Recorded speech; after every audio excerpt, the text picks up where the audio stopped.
All right, Lovely Tang here, aka your mom on a mission. So I'm reading chapter 20, and the title is A New Beginning. And I'm here by the tree. I wanted to kind of get the tree in there. Let's see. Scooch over a little bit. And I have my warm beverage here.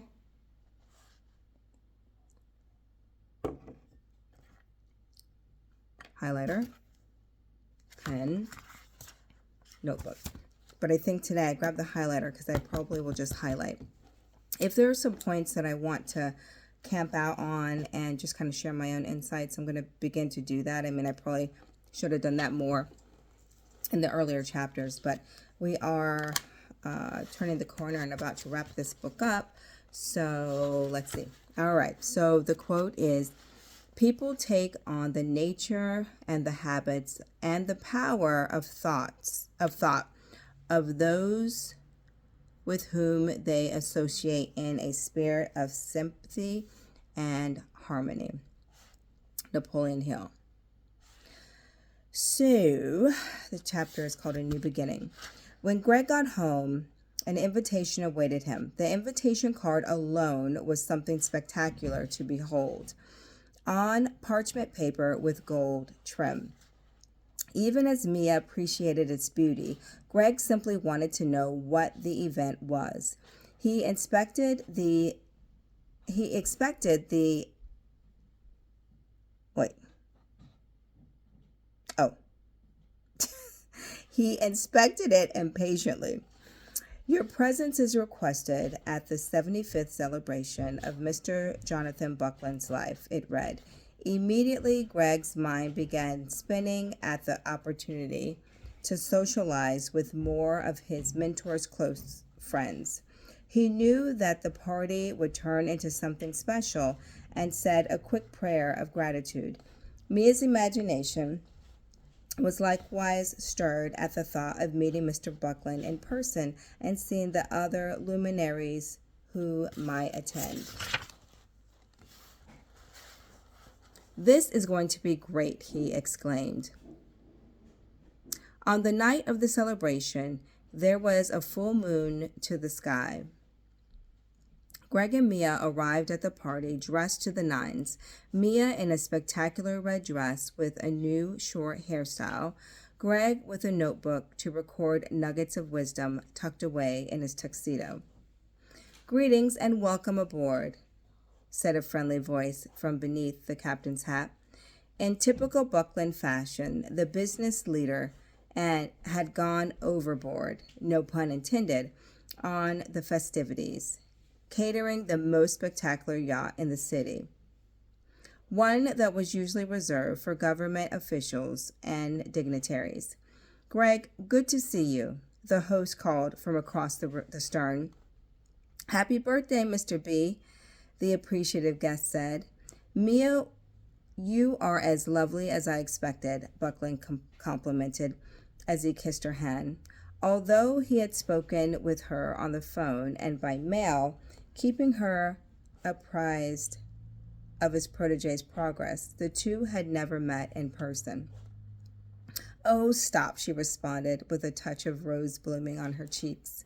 Greg and Mia then made their way through the cabin, scanning the tables for their name cards. As they took their seats, they could not have been more excited, noticing that they were within earshot of the guest of honor. Joining them for the festivities were society's finest and more prominent leaders. They felt like characters from the land of misfit toys. Greg realized that Buckland had known exactly what he was doing with the seating assignments. It's an honor to be with you all, Mia proclaimed, raising a glass. Before Greg could begin his toast, he heard a very familiar voice. Let me join in here, Ron Glosser announced. As the party-goers raised their wine goblets, he added, to two new friends, past acquaintances, and to those we are about to meet, may we all live in harmony and impact the lives of many. The guests clinked their glasses. Ladies and gentlemen, we have someone special in our midst. This is Greg and his date, Mia. Greg is working on a new book about overcoming obstacles with the help of Napoleon Hill Foundation. I am pleased to say that I have already had the opportunity to share some words of wisdom with him, and perhaps you could do the same. Thanks, Mr. Glosser, Greg said, humbled. What did Ron tell you? A table mate asked. He said that one should never make a major decision while at a low point. I said in their valleys, get it right, Glosser prodded. The other guests appreciated his familiar insistence on precision. As the humorous mood subsided, another asked, what else did you learn? There have been so many lessons, I don't even know where to begin.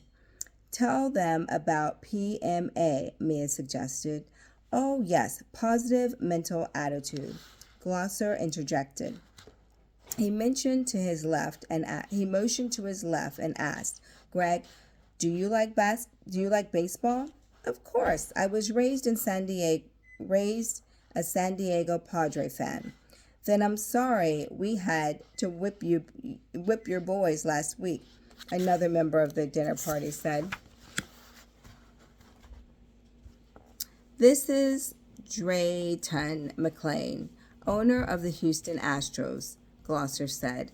He knows firsthand the power of having the right attitude as well as not giving up when times get tough. The baseball team owner remarked, when we first bought the franchise, it was tough times, all right.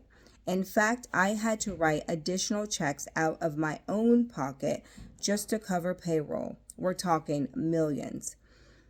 That must have been a rough year, Mia said. It was a rough 7 years, McLean boomed. Within months of taking over the team, my players went on the longest strike in baseball history. From there, it took 7 more years before we turned a profit.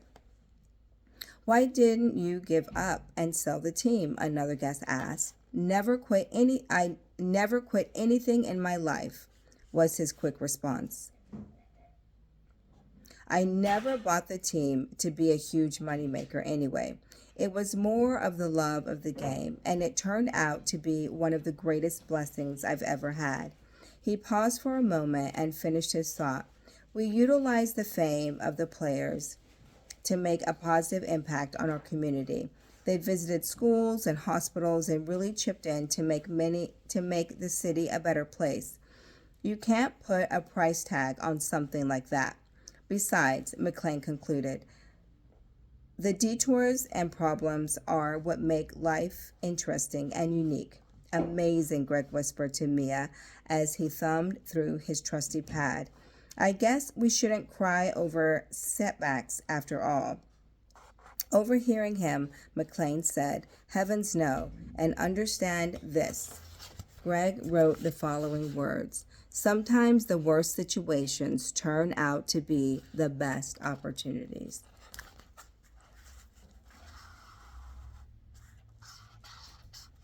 It's all about leadership, McLean continued. Become the one who sees the diamond in the lump of coal, while the majority may only see the muck and the mud. A leader will see things from a completely different point of view. It's like the old story about the 2 boys in the barn. Greg gave the speaker his full attention. It was different now from that first time he had met John Buckland. He felt different, more at ease with himself, more open to receiving what was being offered to him. 2 boys go into a barn. When the first boy sees the giant 4-foot pile of droppings, he turns and hightails it out of there. As Drayton continued his story, Glosser laughed, knowing full well where it was headed. The other boy sees things differently. He goes in head first, jumping right into the middle of the pile, throwing the stuff all around. When the farmer asks him what he's doing, he gives an optimistic answer. The way I see it, mister, with all this manure around, there's got to be a pony in here somewhere. The guests chuckled at the age-old humorous tale. What makes a great leader in your view? Mia asked sincerely. Without missing a beat, McLean responded, I heard it said one time. Greg dutifully recorded this new thought and reflected on it for a moment. A true leader will take others where they would not have gone by themselves. Hear, hear, exclaimed the others in unison as they raised their glasses once more in a toast to leadership. That's great stuff. Thank you, Greg said appreciatively. He now remembered reading that McLean had taken his family business from a $3 million a year enterprise into a $19 billion empire before selling it to Sam Walton in 1990. That was successful leadership. What about you? Mia asked two well-dressed women with big smiles on their faces. We're grinning because Sharon Letcher told us to look for you tonight. She was right about your enthusiasm and energy. She told us you would want to hear our story, but our story is more about human nature than business. McLean then introduced the pair in a way that immediately grabbed everyone's attention. Ladies and gentlemen, meet Sarah O'Meara, M-E-A-R-A. Mira and Yvonne Fedderson. They are the founders of a very successful nonprofit organization called Child Help, and they have been nominated for the Nobel Peace Prize 4 years in a row for their outstanding efforts in rescuing abused children across the globe. Their work has been appreciated for many decades and has reached an estimated 5 million youth. In addition to their many awards and commendations, their story has been made into a TV movie. Mia stood up, walked over, and hugged the two women, saying, How wonderful. You are truly doing God's work. We hope so. He certainly has us working around the clock, Fedderson said. How did you get started? Greg asked. Sarah O'Meara responded, Many years ago, over 50 now, Yvonne and I were entertainers for the USO while stationed in Japan. We came across these 11 orphan babies of mixed American and Asian parentage whom no one would claim. We took them into our hotel room in hopes of finding them a home. But to no avail. Even the military officers said we had to put them back where we found them, on the street. But we wouldn't hear of that. Yvonne Fedderson said, We told the officers we had done what they asked, but we really just hid the children away at our hotel while we did our shows. Finally, we came across a woman in town who was willing to help, but she had no money and nothing to offer these children but love. We promised if she took them in, we would return with clothes, food, and money to help her care for them. The others at the table absorbed every word of her story. What happened then? Mia asked, intrigued. We went to the servicemen and asked them for help, O'Meara said. We told them about these children, what they were going through, and even suggested that they ought to help them because they were half American and might very well be their own kids. Fedderson continued the story as if they had told it many times before. And did they help? Now, Child Help has aided over 5 million children. We have programs in 42 states and 14 countries. Our National Child Abuse Crisis Hotline helps thousands of children every month when they need it most. Everyone at the table applauded more than just politely. Are you excited about potentially winning the Nobel Peace Prize? Greg asked. We are more than excited about the awareness. We are more than excited about the awareness for Child Help than the award itself. Amira replied. It's not about us. It's about all the thousands of volunteers who work for these children. They deserve the award. Thank goodness you didn't give up when faced with challenges, Mia added. As a nonprofit, we are always faced with challenges, from not being able to serve all the children who need our help to raising the money year after year to help the ones we can. As long as there are children suffering from abuse, our job will not be done. And then, with a gleam in her eye, Feddersen added, and if you would like to help us, we would welcome it, either as a volunteer or a donor. 24/7. That's how hard these ladies work for our kids. You truly are angels on earth, Ron Glosser exclaimed. People say that quitting is not an option. That's a bunch of nonsense. It's always an option. Leaders simply understand that to succeed, we must act as if we are going to succeed and never lose focus on the end result. These women epitomize that belief. And while it may be a play on words, successful people understand they must always. Greg captured these words immediately on his notepad. Act as if and never believe in never.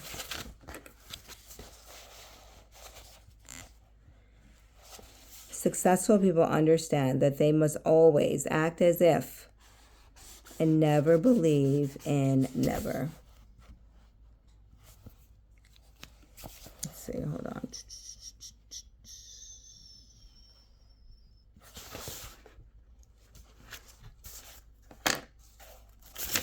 Let's see how many more pages we have. This is a little bit of a longer chapter, but I think I could read a little more. Let's see.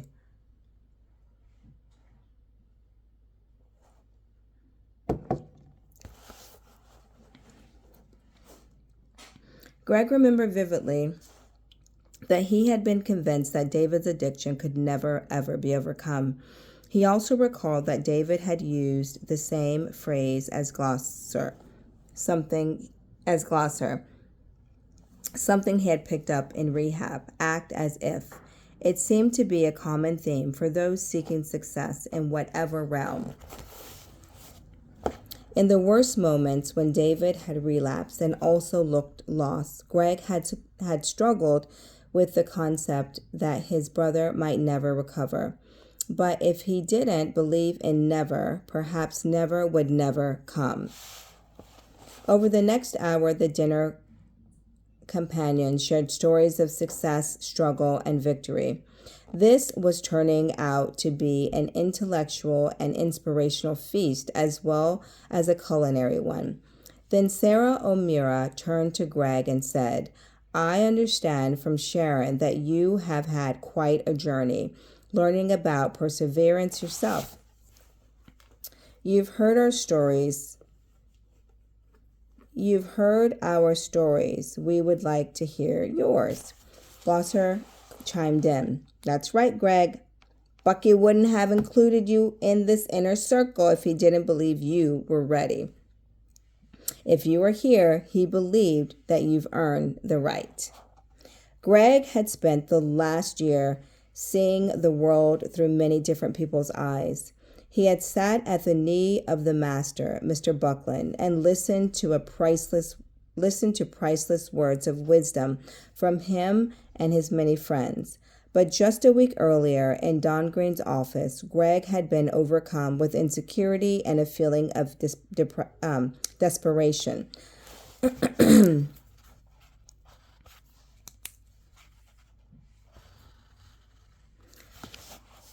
But maybe Glosser was right. Along the way, Greg had learned from others' wisdom and made different choices for himself because of it.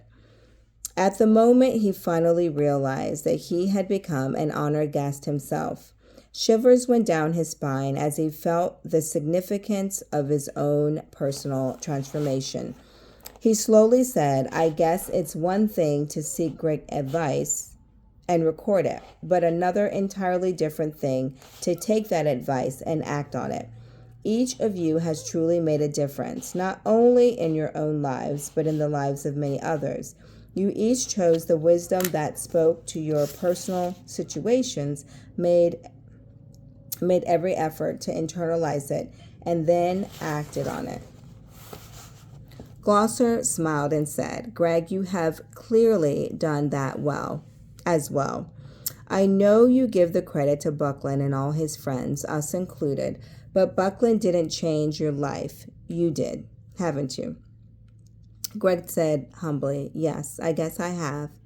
Actually, I came from the depths of despair. I had lost Mia and was facing financial disaster when I first met Mr. Buckland. I'm still putting my life back together, but now I'm focused on the future with hope and great excitement and anticipation. Squeezing Mia's hand, he continued, today all I want in life is to give my life my all. I have found my own courage in learning from each of you. The guests around the table smiled at Greg's words. Gloucester himself pulled out a piece of paper and jotted, all I want to give all I want in life is to give my life my all. So good. All I want in life is to give my life my all. Now, Greg, you have just given all of us a great piece of advice. I like it. Gloucester put a notepaper back into his pocket. You truly have earned the right. Thank you, Greg. Greg was more than a bit shell-shocked by what had just happened. This honest sharing of what was really important had truly gotten him through many tough times during his life, especially during the last year. His thought was interrupted as someone tapped the microphone and announced, May I have your attention, please? The entire ship quieted as Jonathan Buckland stood to address his guests. Thank you all for coming out for this celebration. It usually takes a funeral to get as many people out to one function. Maybe you don't think I'm going to make it another year. Everyone laughed. One of the greatest lessons I have learned through all my years on this planet is the power of association. They say you are a reflection of the people you spend your time with. I am blessed, honored, and thankful to have each and every one of you in my life. Cheers. Then dessert came, and Greg and Mia rose and strolled out to the yacht's deck to enjoy some fresh air. On the bow, as they were showered by the ocean's mist, they encountered a friendly-looking gentleman. Hello there, the pair greeted him. Well, hello yourself, the guest responded. My name is Rudy Rutiger. He raised his champagne flute in greeting. It's a pleasure to meet you, Mia said. Greg blurted out his usual way.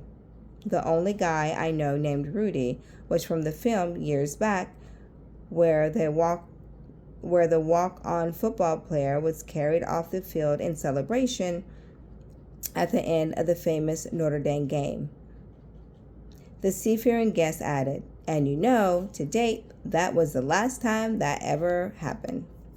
Have you ever met Rudy? Greg asked. Every time I look in the mirror, came the response with a grin. Really? Greg's eyes lit up. I love that movie. It really is a pleasure to meet you. Thank you. To be honest, it almost never came to be. Mia asked, what do you mean? Well, it's kind of an interesting story. I thought the story would be a great project, but no one else did. Finally, I found a screenwriter out in Hollywood who said he would meet with me to go over the idea. He seemed very excited over the phone. I put some money together and flew out to meet with him. Did he help you write it? Mia asked eagerly.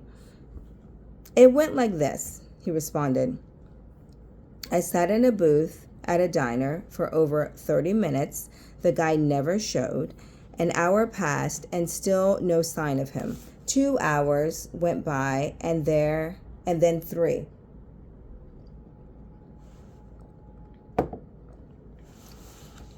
What did you do? Greg pressed, intrigued by Rudiger's tale.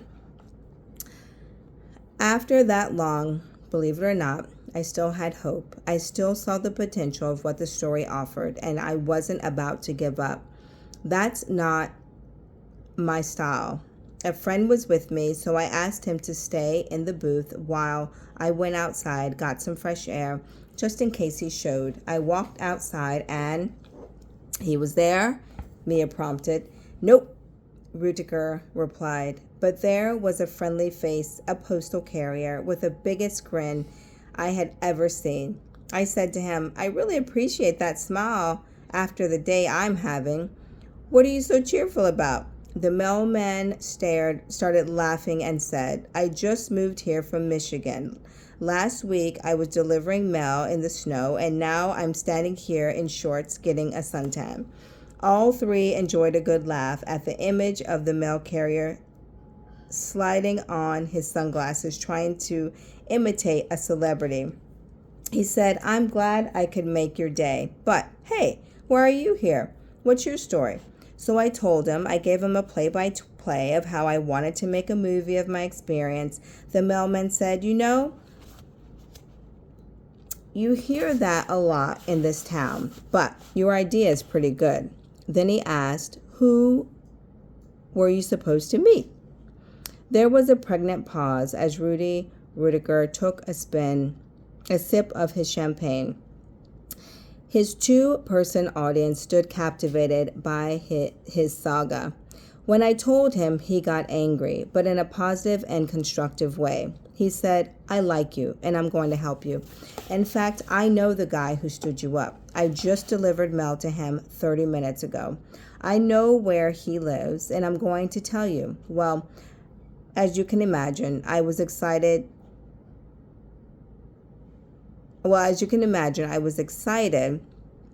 and marched right over to the address he gave me and knocked on the door. The guy who stood me up answered and said, Who are you? Rudiger paused dramatically, the waves crashing along the side of the yacht, where the only sound as Greg and Mia held their breath in order not to miss a word.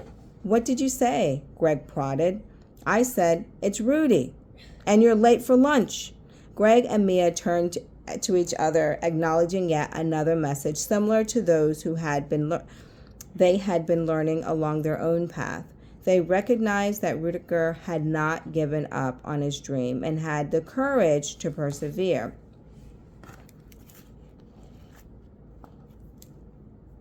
Rudiger said, You know what? If you watch the credits at the end of the film, you will see that he was the guy who actually wrote the script. Pretty neat, huh? Greg pulled out his pad and wrote down an old lesson said in a new way. Don't quit 5 minutes before miracles happen.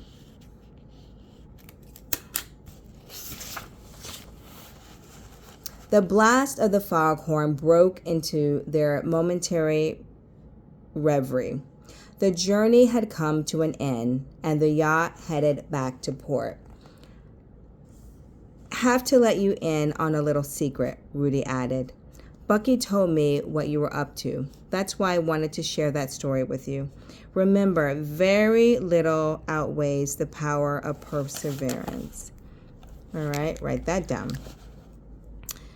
Very little outweighs the power of perseverance. As they walked away, Greg said to Mia, Did you hear him? He actually sought me out. Mia touched his arm. That just means the tide has shifted and it's your turn. The party guests filed off the boat. Greg and Mia were among the last to leave. Happy birthday, Mr. Buckland, Mia said as she hugged him goodbye. Thank you for all you've done for us. My pleasure, Mia. He turned to Greg.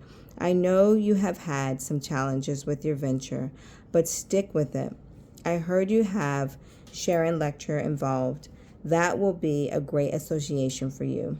Have you figured out by now that you are just 3 feet from your own discovery of gold? I actually think we have, Greg said. By the way, there's something I've wanted to share with you for a while, Greg. You told me about your adoptive brother and his addiction problem. I could see how it was tearing you up inside, even as you and Mia were having difficulties, and as you were on your greatest journey of discovery. Greg didn't know what to say, so he listened intently and held Mia's hand. What I didn't tell you then is that I lost a daughter to drug addiction. She didn't find recovery. Whether she didn't want it badly enough or try hard enough, she never found herself. Her mother and I lost our girl when she was 23, so young, to be honest. We haven't ever been the same. I've done some service on the board of an addiction rehab center. Coincidentally, it is the same one David went to. Mia was crying, and Greg tried with all his strength not to break down.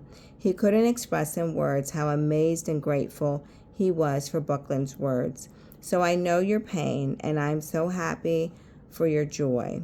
From what I understand, David, too, is 3 feet from gold, from the greatest success of his life recovery from addiction. It's not easy, but it's, Yeah. Oh my gosh. I'm so surprised. It's not easy, but it's his turn. What are you surprised about? I actually made the cut. No, not in. I'm doing the coding game. Oh, good. Oh, good job. It isn't easy, but it's his turn. And you can be one of his greatest teachers and friends. Be with him, share with him, learn from him, Greg. Chapter 20 is done. Yay, we did it. This was so good. I have to tell you, I almost wanted to cry here at the end. Some things that I highlighted are: remember, very little outweighs the power of perseverance. And about having the dream and the courage to persevere. Don't quit 5 minutes before your miracle happens. All I want in life is to give my life my all. I underlined the point where he talked about having that insecurity and feeling of desperation. And that's definitely like real life, especially when you're on a journey of entrepreneurship and growth and life, all the things. You have those feelings of inspiration, of insecurity and feelings of desperation. And the other quote, act as if and never believe in never. All right, take care. Bye-bye.